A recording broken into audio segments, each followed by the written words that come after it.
Huwag kang maawa sa iyong sarili. Isipin na wala ka ng silbi. Isang dambuhalang kalokohan. Bukas sisikat din muli ang araw, ngunit para lang sa may tiyagaan maghintay. Kaya kaibigan, huwag kang magpapatalo.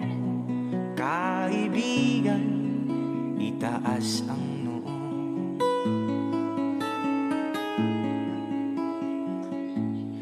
Dahil wala ring mangyayari, tayo'y walang mapapala. Huwag mong pigilan ang pagbuhos ng ulan. May panahon para maging hari, may panahon para madapa. Dahil ang buhay natin ay sadyang ganyan.